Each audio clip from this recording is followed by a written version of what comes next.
Hello வணக்கம். இது உங்கள் சிவி ஸோ எல்லாரும் எப்படி இருக்கீங்க? இன்னைக்கு பார்த்தீங்கன்னா தரமான சூப்பரான 11வது வாரத்தோட 2வது நாள் மார்னிங் ஓட் ரிசல்ட் தான் பார்க்க போகிறோம். அதுக்கு முன்னாடி பார்க்குற எல்லோரும் நம்மளோட சேனலில் சப்ஸ்கிரைப் பண்ணிட்டு பாருங்கள், லைக் பண்ணுங்கள், கமெண்ட் பண்ணுங்கள், ஷேர் பண்ணுங்கள்.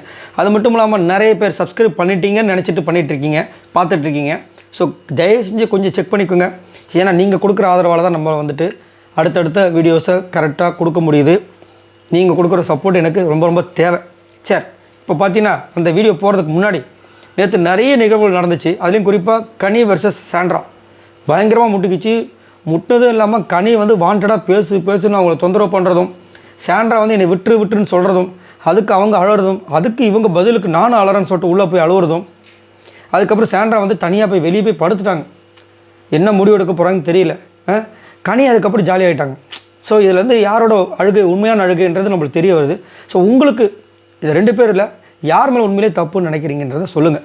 ரெண்டாவது பார்த்தீங்கன்னா நேற்று ஃபுல்லாக வந்து பிஜேபி படத்தை வச்சு செஞ்சாங்க. அதுவும் அந்த க்ளீனிங் ப்ராசஸில் அவங்கள போட்டதுலேருந்து புதுசாக வந்துட்டு ரூல்ஸை போட்டுகிட்டே இருந்தாங்களே, அதை பற்றி என்ன நினைக்கிறீங்க மறக்காமல் சொல்லுங்கள். அதுலேயும் குறிப்பாக மைக்கு போடலன்னு பிக் பாஸ் சொல்கிறாரு. காலையில் ஜாகிங் ஓடும்போது அது பெரிய தப்புன்னு சோஷியல் மீடியாவில் ஃபுல்லாக பரவுது. அதே விஷயங்களை வந்து கனி பண்ணுறாங்க, அதே விஷயங்களை வந்து எஃப்ஜே பண்ணுறாரு. ஆனால் சாரி கேட்க முடியாதுன்னு வாதாடுறாரு. அதை பற்றி எந்த நியூஸும் வரல. இதை பற்றி என்ன நினைக்கிறீங்கன்னு சொல்லுங்கள். இப்போ வாங்க அந்த வீடியோக்குள்ளே போகலாம். ஃபர்ஸ்ட் பிளேஸில் யார் இருக்கா அவளை பற்றி நம்மளுடைய திவ்யா இருக்காங்க. இவங்க எவ்வளோ ஓட்ஸ் வாங்கியிருக்காங்க அப்படி பார்த்தீங்கன்னா 17,638 ஓட்ஸ் வாங்கியிருக்காங்க. ஓட்டிங் பர்சன்டேஜ் பார்த்தீங்கன்னா 22.46. ஓட்டு எப்படி இவ்வளோ தாறுமாறாக வந்துட்டுருக்குன்னு சத்தியமாக புரியல. அது மட்டும் இல்லாமல் அவங்க அவ்வளோ அழகாக சூப்பராக பர்ஃபார்மன்ஸ் பண்ணுறாங்கன்னு கேட்டிங்கன்னா அதுவும் கிடையாது. அதுதான் உண்மை. அப்படின்னு இருக்கும்போது எப்படி இவ்வளோ ஓட்டு வருதுன்னு கேட்டால் நிறைய பேரில் ஒரு 2-3 பேர் கமெண்ட்ஸ் பார்த்தேன். அவங்க வந்து ஹிந்தி சீரியல் நடிகையா, ஹீரோயினா, அதுக்கப்புறம் வந்து சன் டிவியில் வந்துட்டு ஹீரோயினா, விஜய் டிவியில் ஹீரோயின் என்னென்னமோ சொல்கிறாங்க. அதெல்லாம் இருந்தால் அவங்களுக்கு ஓட்டு வந்துடுமா? அப்படி பார்த்தா பிரஜன் கூட தான் 50 வருஷமாக இந்த ஃபீல்டில் இருக்குது. சம்திங் ஏதோ ஒரு டைமிங் சொன்னார்ல, 50 படங்கள் நடிச்சிருக்குன்னு. ஏன் அவருக்கு ஓட்டு வரல? ஸோ எல்லாமே வந்து பார்த்திங்கன்னா கான்ட்ரடிக்ஸாக இருக்குது. பெருசாக வந்துட்டு இதனால தான் வந்துச்சு அப்படின்ற மாதிரிலாம் இல்லை. அதேமாதிரி அவங்களோட கேமும் பார்த்தீங்கன்னா ரொம்ப தெளிவாலாம் இல்லை. Triggering game. சாண்ட்ரா வந்துட்டு அதாவது பிரஜன் முன்னாடி வந்து சாண்ட்ரா வந்து சொல்கிறதும் நான் நிற்பேன்னு, ஆனால் சாண்ட்ராவே வந்துட்டு திரும்ப வந்து நாமினேஷனில் போடுறது இந்த மாதிரி தான் பண்ணிகிட்ருக்காங்க. ஆனாலும் ஓட்டு பயங்கரமாக வந்துட்டுருக்கு. அதுவும் தாறுமாறாக வருது. அதுதான் கொஞ்சம் பயங்கரமாக இருக்குது. அதுலேயே ஒருத்தங்க போட்டுதாங்க, கானாவனத்துக்கு வரும்போது மட்டும் நீங்கள் எதுவுமே சொல்ல அப்படின்னு. நான் கானாவனத்துக்கு வரும்போதும் சொல்லாமலாம் இல்லை. அது வீடியோ பார்க்குற எல்லாருக்கும் புரியும். 2வது பிளேஸ் பார்த்தீங்கன்னா விஜய் பார்வதி இருக்காங்க. இவங்க எவ்வளோ ஓட்ஸ் வாங்கியிருக்காங்க அப்படி பார்த்தீங்கன்னா 10,393 ஓட்ஸ் வாங்கியிருக்காங்க. ஓட்டிங் பர்சன்டேஜ் பார்த்தீங்கன்னா 13.24. ஸோ விஜய் பார்வதி நேற்று அவங்களால முடிஞ்ச வரைக்கும் என்னென்ன போராட்டம் பண்ண முடியுமோ எல்லாத்தையும் பண்ணிட்டாங்க. சூப்பராக இருந்துச்சு. ஸ்போர்ட்டிவாக எடுத்துக்கிட்டாங்க. அதுதான் விஷயமே. ஆனால் நைட்டு வந்து கமருதீன் அவரால் என்ன பண்ண முடியுமோ அதை செஞ்சுட்டார். பாவமாக இருந்துச்சு. ஏன்னா நல்லா சூப்பராக பாட்டு பாடிட்டு இருந்தாங்க, நல்லா என்ஜாய் பண்ணிட்டு இருந்தாங்க. அந்த நேரம் பார்த்து கமருதீன் என்ன பண்ணிட்டார், அரோராவை பற்றி ஒரு பாட்டு பாடிட்டார். ஒரு மாதிரி ஆகிட்டாங்க. ஏன்னா காலையில் அவ்வளோ பிரச்சனைகள் நடந்துச்சு. இவங்க வந்து நீ என் கூட பேசாத, எனக்காக நீ நிற்க மாட்டேற அப்படி இப்படின்னு சொன்னதுக்கப்புறமா இவரே வந்து அவங்ககிட்ட சாரிலாம் சொல்லி பேசுனதுக்கப்புறமா ஒன்று சேர்ந்ததுக்கப்புறமா நைட் நேரத்தில் இந்த மாதிரி பண்ணால் எவ்வளோ காண்டாக இருக்கும்.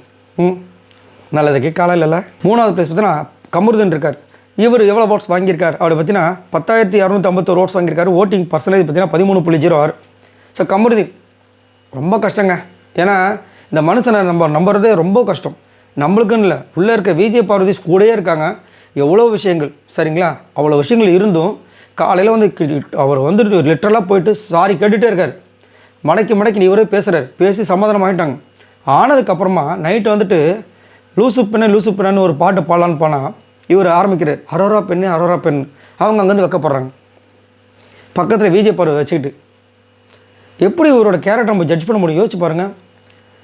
காலையிலேருந்து ஃபுல்லாக வந்து நீ தான் இது பண்ண போகிற, அது பண்ண போகிற, உன்னை வந்துட்டு எல்லாருமே இந்த வீட்டில் வந்து என் கூட பேச வேணான்னு சொல்லிட்டாங்க, என்னை வந்து உன் கூட பேச வேணான்னு சொல்லிட்டாங்க, ஆனாலும் எனக்கு பிடிச்சது உங்ககிட்ட தான் நான் பேசுகிறேன் அப்படி இப்படின்னு சொல்லி கரெக்ட் பண்ணுறாரு. நைட்டான இந்த மாதிரி ஒரு பாட்டை பண்ணால் அந்த பொண்ணுக்கு எவ்வளோ கஷ்டமாக இருக்கும். கொஞ்சம் கூட யோசிக்க மாட்டாரு. ஒன்றும் சொல்கிறதுக்கு இல்லை. இதை பற்றி நீங்கள் என்ன நினைக்கிறீங்கன்றதை சொல்லுங்கள். ஆனால் கானாவனத்துக்கு வந்து நல்ல ஒரு சப்போர்ட்டை கொடுத்து அவரை தலையை ஆக்குனார். 4வது பிளேஸ் யார் தெரியுங்களா? அரோரா வந்துட்டாங்க. இவங்க எவ்வளோ ஓட்ஸ் வாங்கியிருக்காங்க அப்படி பார்த்தீங்கன்னா 8,253 ஓட்ஸ் வாங்கியிருக்காங்க. ஓட்டிங் பர்சன்டேஜ் பார்த்தீங்கன்னா 10.51. ஸோ அரோராவுக்கு வந்து இதுக்கப்புறம் வந்துட்டு டாப் 5 தான். இதாவது தெரிஞ்சிருந்துச்சு எவ்வளோ ஓட்டு. கிட்டத்தட்ட இப்போ வந்து 11 பேரில் 2 பேர் தவிர்த்து மீது எல்லாமே வந்துட்டாங்க. மோஸ்ட்லி ஒரு ஃபினாலே மாதிரி தான். அதில் 4வது பிளேஸ் வர அளவுக்கு இவங்களுக்கு ஓட்டு வருதுன்னா கண்டிப்பாக வந்துட்டு இதுக்கப்புறமா இந்த காட்டாரா தடுக்க முடியாது யாராலையும். அது மட்டும் இல்லாமல் இவங்களுக்கு கொஞ்சம் லைட்டு ஹெட் வெயிட் வருதோ அப்படின்னு உங்களுக்கு தோணுதான்னு சொல்லுங்கள். ஏன்னா ஆதரி வந்துட்டு ஒரு விஷயத்தை வெளியிலேருந்து பார்த்துட்டு வந்து சொல்லி ரன்னர் வர்றதுக்கு வாய்ப்பு இருக்குன்னு சொல்லி ஏற்றி விட்டாங்க. சரிங்களா? விஜய் சேதுபதி வந்துட்டு நீங்கள் எங்கள் பிக் பாஸ்க்கு கிடைச்ச பொக்கிஷன்ற அளவுக்கு புகழ்ந்துட்டாப்புல. சரிங்களா? அதனால் அவங்களுடைய அந்த வே ஆஃப் அப்ரோச் வந்து நிறைய மாற்றங்கள் தெரிகிற மாதிரியே இருக்குது. உங்களுக்கு என்ன தோணுது அப்படின்றத சொல்லுங்கள். ஆனால் இன்றைக்கி பிடிச்சி கிச்சன் டேபிளில் போட்டு விட்டாங்க நேற்று. 5வது பேஸ் பார்த்தா சபரி இருக்கார். இவர் எவ்வளோ ஓட்ஸ் வாங்கியிருக்கார் அப்படி பார்த்தீங்கன்னா 7804 ஓட்ஸ் வாங்கியிருக்காரு. ஓட்டிங் பர்சன்டேஜ் பார்த்தீங்கன்னா 9.94. சூப்பராக வந்து கணிச்சார் விஜய பார்வதியோட விஷயங்களை. ஓப்பன் நாமினேஷனில் நம்ம எல்லாருமே ஓட்டை வேஸ்ட் பண்ணிட்டோம், சிதறடிச்சிட்டோம். ஆனால் அந்த பொண்ணு கரெக்டாக வந்துட்டு அரோராவும் கனியும் போட்டுச்சு. இப்போ அரோராவும் கனியும் நாமினேஷன்ஸில் வந்துட்டாங்க. இதுதான் கேம் அப்படி வந்து அப்ரிஷியேட் பண்ணுறாரு. அது மட்டும் இல்லாமல் அவர் ரக்கடு பாய் அப்படின்ற மாதிரி ஒரு விஷயத்தை வந்து நேற்று ஃபுல்லாக பண்ணிட்டு இருந்தார். அதனால் இந்த பொண்ணு கிண்டல் பண்ணுறதுக்கு ஒரு விஷயத்தை பண்ணிட்டாங்க விஜய பார்வதி. அதை உடனே வந்து சோஷியல் மீடியாவில் இந்த பொண்ணு வந்து அவர் வந்து லவ் ட்ரெக்கில் வந்து ட்ரை பண்ணுறாங்கன்ற மாதிரி போட்டு விட்டாங்க. அட பாவிகள். 6வது பிளேஸ் பார்த்தீங்கன்னா சாண்ட்ரா இருக்காங்க. இவங்க எவ்வளோ ஓட்ஸ் வாங்கியிருக்காங்க அப்படி பார்த்தீங்கன்னா 6173 ஓட்ஸ் வாங்கியிருக்காங்க. ஓட்டிங் பர்சன்டேஜ் பார்த்தீங்கன்னா 7.86. ஸோ சாண்ட்ரா தனிமையை விரும்புகிறாங்க. என்னை தனியாக விடுங்க, கனி கூட பேசணும் வற்புறுத்தாதீங்கன்னு கேட்குறாங்க. இதுதான் அவங்களோட ரிக்வஸ்ட். அதேமாதிரி திவ்யா, எனக்கு திவ்யா மேலே ஒரு மிஸ் அண்டர்ஸ்டாண்டிங் வந்துருச்சு அப்படின்ட்டு இருக்காங்க. அதை வந்து அவங்களுடைய கணவர் வந்து தீர்த்து வைக்க போகிறார், அவ்வளோதான். ஆனால் இவங்கெல்லாம் என்ன பண்ணுறாங்கன்னா ஃபோர்ஸ் பண்ணுறாங்க. அந்த பொண்ணை ஃபோர்ஸ் பண்ணி நீ பேசணும், பேசலைன்னா நான் வந்து திரும்ப உன்னை குத்துவேன், ஒஸ்ட்டு பர்ஃபார்மன்ஸை சொல்லுவேன், நாமினேஷனில் சொல்லுவேன், இந்த மாதிரி விஷயங்கள் பண்ணும்போது அந்த பொண்ணுக்கு காண்டாகுது. அதுதான் விஷயம். அதனால் நேற்று ரைட்டு பார்த்தீங்கன்னா இதையும் மீறி கானா பாக்ஸ் உள்ள பாட ஆரம்பித்தோடனே வெளியே போய் படுத்துட்டாங்க. ரொம்ப ஃபீலிங்காக இருந்துச்சு. என்ன நடக்க போகுதுன்னு தெரியல. 7வது பேஸ் பார்த்தீங்கன்னா சுபிக்ஷா இருக்காங்க. இவங்க எவ்வளோ ஓட்ஸ் வாங்கியிருக்காங்க அப்படி பார்த்தீங்கன்னா 4165 ஓட்ஸ் வாங்கியிருக்காங்க. ஓட்டிங் பர்சன்டேஜ் பார்த்தீங்கன்னா 5.3. ஸோ சுபிக்ஷா கண்டிப்பாக வந்துட்டு அவங்களோட விஷயங்கள் நல்லா மேம்படுது. அது வந்து மாற்றக்கருத்து கிடையாது. இப்போவும் பாருங்கள் ஓட்டும் நல்லா மேம்பட்டு வருது. அதேமாதிரி நேற்று ரொம்ப மெச்சூரிட்டியாக சாண்ட்ரா கிட்ட ஒரு சில விஷயங்கள் ஷேர் பண்ணது ரொம்ப அழகாக இருந்துச்சு. அதேமாதிரி திவ்யா கிட்ட வந்து டக்குன்னு முடியாதுன்னு சொல்லிட்டு போனதெல்லாம் அவங்களுக்கு உண்மையிலே என்ன தோணுச்சுன்றதை வெளிப்படையாக பழிச்சுன்னு சொன்னாங்க. லாஸ்ட் வரைக்கும் சாண்ட்ரா வந்து வெளியே இருக்கும்போது கூட இருந்து கேட்டுட்டு தான் உள்ளே போனாங்க. பரவாயில்ல அந்த பொண்ணு, ஆனால் ஓட்டு ரொம்ப கம்மியாக தான் இருக்குது. 8வது பேஸ் பார்த்தீங்கன்னா கனி. இவங்க எவ்வளோ ஓட்ஸ் வாங்கியிருக்காங்க அப்படின்னா 4138 ஓட்ஸ் வாங்கியிருக்காங்க. ஓட்டிங் பர்சன்டேஜ் பார்த்தீங்கன்னா 5.27. ஸோ எனக்கு தெரிஞ்சு இந்த வாரம் ஃப்ரீ டாஸ்க் இருந்துச்சுன்னா இதோட இந்த வாரத்தோட கனி அனுப்பிச்சிடுவாங்களோ அப்படின்ற மாதிரி தோணுது. ஏன்னா கனி வந்துட்டு வம்புக்கு இழுக்கிறாங்க, வீம்புக்கு இழுக்கிறாங்க சாண்ட்ராவை. நீ எழுதியா இப்போ பார் 4 வரும் பார், உன்னை விட நான் பயங்கரமாக அழுவுன்ற மாதிரி அழுவுறதுல ஒரு போட்டி வைக்கிற மாதிரி இருக்குது. அதுவும் அந்த சாண்ட்ரா அழும்போது 2 பேர் தான், அமித் அண்டு சுபிக்ஷா இருந்தாங்க, அப்புறம் விஜய் பது கொஞ்சம். ஆனால் இந்த சைடு மொத்த விட போய் உட்காடுறாங்க. என்ன இதுன்ற மாதிரி இருந்துச்சு. அதுலேயே வந்துட்டு மூஞ்சிக்கு கொடுத்து பேச மாட்டாங்க, மூஞ்சி கொடுத்து பேச மாட்டாங்கன்றாங்க. அவங்க மூஞ்சி கொடுத்து பேசினா என்ன பேசாட்டு என்ன, நீங்கள் தனியாக விட்டு போகணுன்னா அது எப்படி இந்த பிக் பாஸ் வீட்டில் விட முடியுன்றாங்க. ஸோ எல்லாமே வீம்புக்குன்னு பண்ணுறது நல்லா பச்சையாக தெரியுது. 9வது பேஸ் பார்த்தீங்கன்னா எஃப்ஜே வந்துட்டார். இவர் எவ்வளோ ஓட்ஸ் வாங்கியிருக்காரு அப்படி பார்த்தீங்கன்னா 4111 ஓட்ஸ் வாங்கியிருக்காரு. ஓட்டிங் பர்சன்டேஜ் பார்த்தீங்கன்னா 5.24. ஸோ எஃப்ஜேக்கு ஓட்டு டர்ன்னு கம்மியாகிட்டே வருது. பட் இருந்தாலும் எனக்கு தெரிஞ்சு எஃப்ஜே வெளியே போகிறது வாய்ப்பு இல்லை அப்படிமா தோணும். ஏன்னா இவ்வளோ நாளாக வந்து சேவ் பண்ண இவங்களால் எஃப்ஜே இந்த வாரம் சேவ் பண்ண தெரியாதா?